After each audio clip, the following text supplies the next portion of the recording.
것들에 대해서 저희가 지적을 안 할 수가 없을 것 같습니다. 잘 아시는 것처럼 최근에 내란 전담 재판부와 관련된 내란 특별법을 통과시켰는데 그에 따라서 내란 영장 전담 판사들을 2명을 임명해야 되는데 기존 4명 중에 2명을 임명하는 이런 일도 벌어졌습니다. 그래서 이러한 법원의 내란 극복 의지와 국민들께서 궁금해하시고 문제제기했던 것들에 대해서 어떤 역사적인 책임을 지려고 하는 모습을 전혀 보이지 않고 있는 모습에 대한 지적을 하도록 하겠습니다. 네, 준비된 기자회견은 먼저 낭독하고 의원님들 발언 이어가도록 하겠습니다. 네, 김건희 1심 판결 규탄 기자회견. 대한민국 사법정의는 어제 죽었습니다. 샤넬백으로 주가 조작을 덮은 비법한 사법부의 꼬리 자르기를 규탄합니다. 존경하는 국민 여러분, 어제 대한민국 사법부는 스스로의 존재 이유를 부정했습니다. 판결문에는 법과 양심 대신 살아있는 권력을 향한 눈치 보기만 가득했습니다. 서울중앙지방법원 제20형사부 재판장 오인성은 김건희 여사의 알선수재 혐의에 대해서는 징역 1년 8개월을 선고했습니다. 그러나 정작 국민적 의혹의 핵심인 도이치모터스 주가 조작과 명태균 게이트에 대해서는 증거가 부족하다며 무죄를 선고했습니다. 이는 절반의 정의조차 실현하지 못한 판결이자 권력의 핵심은 보호하고 지엽적인 부분만 처벌하는 명백한 봐주기 판결입니다. 우리는 오늘 사법부의 이런 비겁한 태도를 주권자인 국민의 이름으로 강력히 규탄합니다. 첫째, 이번 판결은 명백한 꼬리 자르기이자 사법 역사에 남을 오점입니다. 재판부는 샤넬백이라는 꼬리를 자르고 주가 조작이라는 거대한 몸통을 덮어주었습니다. 이는 공정한 판결이라기보다 일종의 정치적 타협에 가깝습니다. 재판부는 설명 자료를 통해 스스로 모순을 드러냈습니다. 김건희가 주가 조작 세력인 블랙펄 인베스트먼트 측과 맺은 40% 수익 배분 약정은 이례적으로 높은 비율이라고 적시했습니다. 또한 김건희가 자신의 계좌가 시세 조종에 동원될 수 있음을 미필적으로나마 인식하고 용인했을 여지가 있다라고도 인정했습니다. 자신의 계좌가 범죄에 이용됨을 인지했고 통상적이지 않은 막대한 수익을 약속받았습니다. 그럼에도 재판부는 공모 증거가 없다며 무죄를 선고했습니다. 이는 사법부 스스로 논리적 모순을 자인하는 꼴입니다.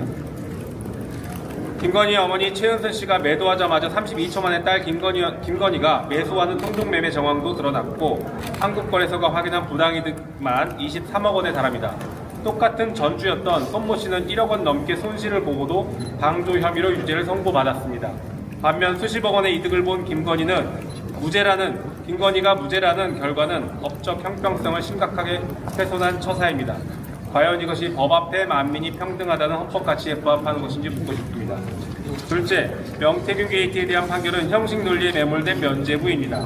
재판부는 여론조사 계약서가 없다는 이유로 정치자금법 위반을 무죄로 선고했습니다. 이는 불법 자금거래의 특수성을 완전히 무시한 지극히 현실 도피적인 판단입니다. 대선 기간 윤석열 후보를 위한 맞춤형 여론조사를 수십 차례 무상으로 제공받았다면 그것은 명백한 정치자금이자 뇌물입니다. 법원이 실체적 진실을 외면한 채 계약서 불존재라는 형식적 이유로 들어 면죄부를 준 것은 납득하기 어렵습니다. 심지어 재판부는 김건희가 뒤늦게나마 자책하며 반성하고 있다는 점을 유리한 양형사유로 삼았습니다. 수사 과정 내내 혐의를 부인하며 거짓 해명으로 일관했던 피고인이 법정에서 보인 태도를 진정한 반성으로 인정한 것은 국민을 기만하는 행태를 사법부가 용인해 준 것과 다름없습니다. 셋째, 조희대 대법원장에게 엄중하게 경고합니다. 지금 사법부는 김건희 사건을 넘어 내란 범죄를 단죄해야 할 막중한 책임마저 소홀히 하고 있습니다. 조희대 사법부는 최근 신설한 내란 전담 재판부에 박성재, 추경호, 윤석열 등 내란 수배들에 대한 구속영장을 기각시켰던 이정재, 남세진 판사를 영장 전담 판사로 배치했습니다. 내란 피의자들을 옹호하고 영장을 기각했던 판사들에게 내란 심판을 맡기는 것은 재판의 공정성을 심각하게 침해하는 부적절한 인사이고 국회의 입법권에 대한 정면 도전입니다. 사실상 내란범들에게 면죄부를 주겠다는 의도가 아닌지 의심하지 않을 수 없습니다. 우리는 조희대 대법원장에게 강력하게 요구합니다. 재판의 공정성을 담보할 수 없는 해당 판사들을 즉각 업무에서 배제하고 교체하십시오. 그렇지 않는다면 국민은 사법부 또한 내란의 방조자로서 그 책임을 묻게 될 것입니다. 존경하는 국민 여러분, 검찰의 부실 수사와 법원의 소극적 판결이 결합하여 거대한 사법 카르텔이 작동하고 있습니다. 검찰이 수사를 지연시켜 증거를 확보하지 않고 법원은 증거 부족을 이유로 무죄를 선고하는 이 악순환을 끊어내야 합니다. 우리는 국민이 부여한 입법권으로 무너진 사법정의를 다시 세우기 위해 끝까지 싸우겠습니다. 2026년 1월 29일 법제사법위원회 더불어민주당 혁신당 무소속체육진위원 1도. 네, 기자회견문 낭독 마치고 의원님들 발언하시죠.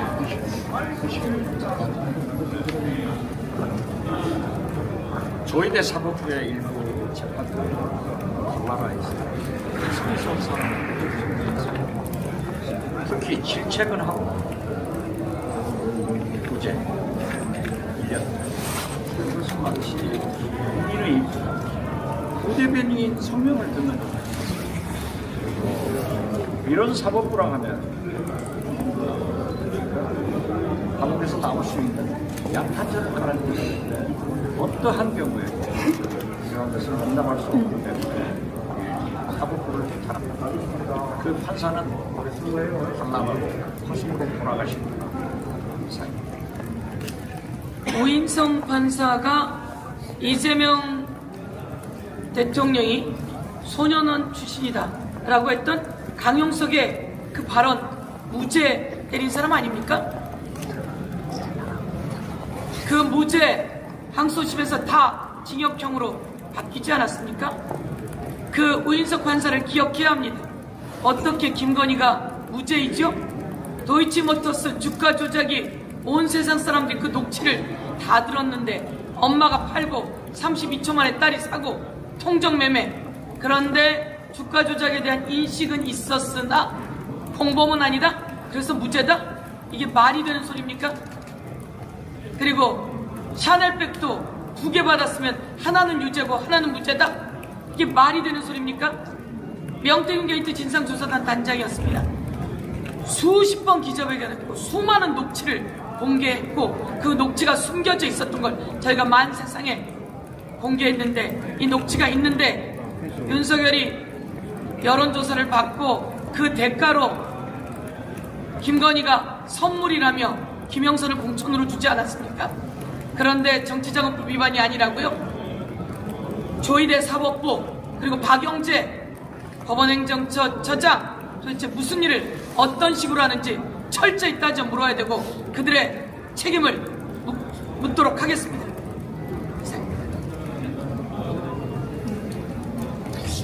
이번 법원의 판결은 그야말로 국민 무시 판결이다. 도저히 납득할 수 없는 판결이다. 이렇게 생각합니다.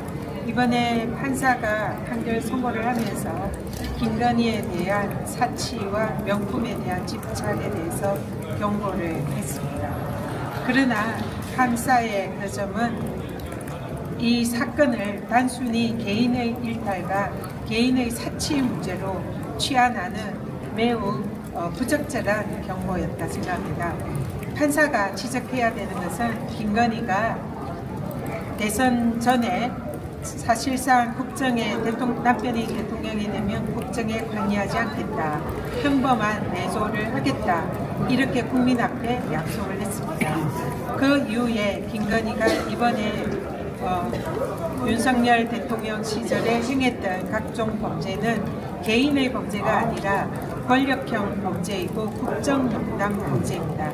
이번 판결은 김건희의 권력형 범죄에 대해서 준엄한 경고가 있어야 하는 그런 판결입니다. 그렇기 때문에 판사가 꾸짖어야 하는 것은 김건희의 사취도 문제이지만 김건희의 대선 전 약속을 지키지 않은 것, 그리고 대통령 부인의 신부유도 사실상 대통령 권력을 남용했던 그 부분에 대해서 준엄하게 꾸짖어야 했습니다.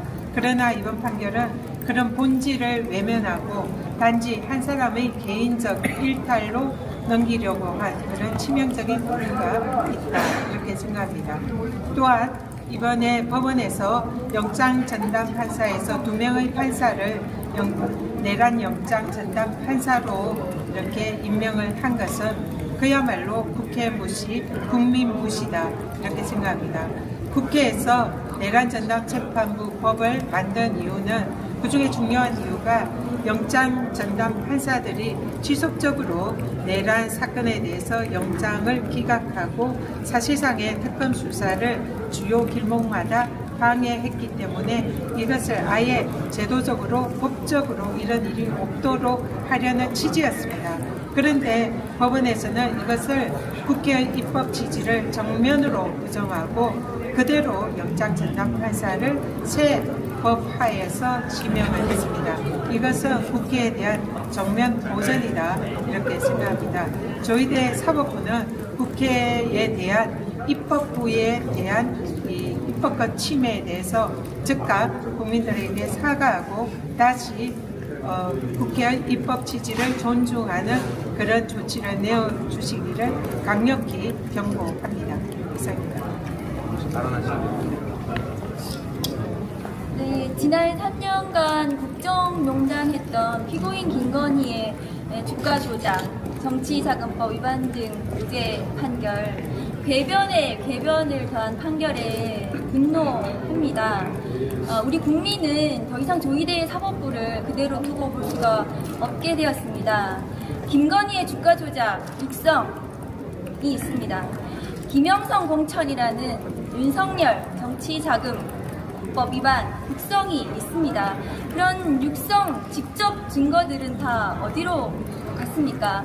그런 김건희에 대해서 서울중앙지방법원이 우인성 재판부가 봐주기 판결을 한 것입니다.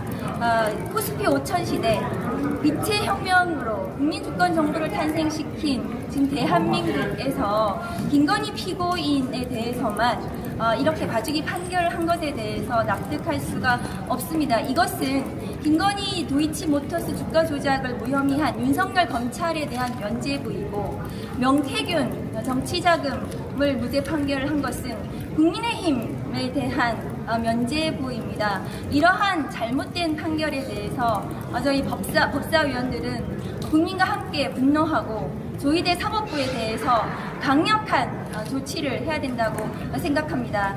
대한민국 국민이 분노하고 있는 이 판결에 대해서 조희대 사법부는 경각심을 가지고 제대로 조치를 해야 한다고 생각합니다.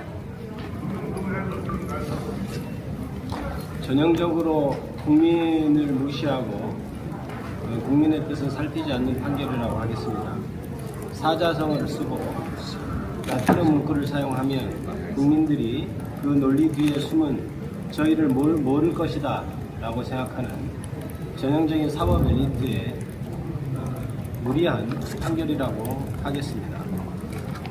그러나 그것이 대법원 판례하고도 전혀 맞지 않은 것이 더욱더 문제입니다. 주가 조작 관련해서는 기존의 권오수 판결과도 궤를 달리하고 있고 공모 공동점검에 대한 대법원 판례와도 전혀 다른 취지로 판시를 하고 있습니다. 그리고 이른바 뇌물이라거나 알선수재의 경우에도 그러면은 계속해서 명시적으로 청탁을 말하지 않고 그냥 물건이나 돈을 준다면 알선수재나 뇌물이 아니라는 것입니까? 그런 회개한 논리는 지금까지 들어보지도 못했고 판례상으로도 인정되지 않는 것입니다. 무엇보다 어제 경악했던 것은 재판장이 김건희가 받은 어떤 물건들이 개인적인 욕심을 참지 못해서 받은 것이라는 취지로 얘기를 했는데 그것은 마치 얼마 전에 윤석열이 김건희가 박절하지 못하여 물건을 받은 것이다 라는 것과 너무나 똑같은 말인 것 같아서 소름이 끼쳤습니다. 도대체 재판부는 무엇을 보고 재판을 하는 것입니까? 이런 것에 대해서 법사위원뿐만 아니고 전 국민이 분노하고 있다고 생각합니다.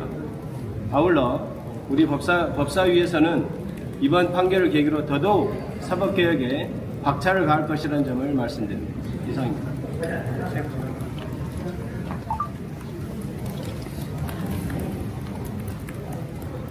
네, 저는 이번 판결이 대한민국 조희대 사법부의 후한 늑치와 오만 방자함의 극치를 보여준 전형적인 사례라고 생각을 합니다. 대한민국의 국민들이, 서민들이 깊은 상처를 입었습니다. 얼마 전 이재명 대통령께서 이런 사례를 얘기하신 적이 있습니다. 해외의 주요 선진국 사례인데요.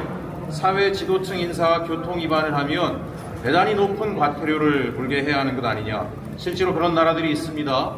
벼랑 끝에 몰린 서민들이 법을 위반을 하면 그 사유를 헤아려서 최대한 포용하지만 법을 알고 충분히 누릴 것을 누리고 있는 자가 법을 위반했을 때 높은 형벌을 부과하는 것이 당연한 것이고 그것이 법적 정의가 아니냐, 이 말씀이기도 하고 실제로 그런 일을 법에 실현하는 나라들이 많이 있습니다. 대한민국은 완전히 거꾸로 서 있습니다. 초코파이에 대해서 그렇게 엄단하는 사람들이 사회 지도층의 불법 행위에 대해서 내란 세력의 불법한 행위에 대해서 저렇게 궤변으로 면죄부를 준 것은 사법부가 완전히 거꾸로 서 있다라고 하는 것의 반증이고 아무런 반성이 없고 스스로 자정 능력을 상실했다라고 하는 것을 그대로 보여주는 사건이라고 생각을 합니다. 내란 이후에 지금은 저는 정치의 시절이라고 생각합니다. 국민들이 정치에 요구하고 있습니다. 내란에 암묵적으로 동조하거나 방조하거나 그것의 척결을 위해서 적극적인 역할을 하지 않는 대한민국의 공적 체계들은 반드시 정치를 통해서 개혁되어야 한다고 생각합니다. 조희대 사법부도 예외가 아닙니다. 가장 먼저 개혁되어야 할 대상임을 분명히 말씀드립니다. 이상입니다. 네, 간단히 마무리하겠습니다. 그 동물농장 소설 다들 아실 겁니다. 모든 동물은 평등하다. 그러나 어떤 동물은 다른 동물보다 더 평등하다. 어제 사법부 법원의 판결이 모든 국민은 평등하지만 법조 특권층은 더더욱 평등해서 벌을 받으면 안 된다라고 선언해 줄 것 아닌가 싶습니다. 그리고 사법부의 국회와 국민 무시가 계속 이어지고 있습니다. 박영재 법원행정처장을 임명한 것 저희가 분명하게 지적했던 것처럼 지난 파기환송심의 주심 판사였습니다. 저희가 청문회 때 증인으로 그렇게 불러도 안 나왔던 사람을 법원 행정처장으로 임명해서 법사위와 한번 싸워보겠다라고 태도를 보인 것 아닌가 싶습니다. 그리고 아까 지적한 내란 영장 전담 판사 2명을 임명했는데 기존 영장 전담 4명 중에 2명을 다시 임명했습니다. 우리가 기존 4명이 문제가 있으니 정말 황당해. 새로 영장 전담을 뽑아라 라고 법을 통과시켰으면 새로운 사람을 뽑아야 되는데 기존 4명 중에 2명을 뽑는다는 것은 국회를 무시하고 법을 무시하는 겁니다. 그리고 어제 김건희 판결이 있었습니다. 저희는 걱정됩니다. 이런 흐름들이 앞으로 윤석열 내란 사건에서의 예고편은 아닐지 혹은 지금 간보기 하고 있는 건 아닐지 걱정됩니다. 그런 일이 없도록 저희 법사위가 반드시 막아내도록 하겠습니다. 이상입니다.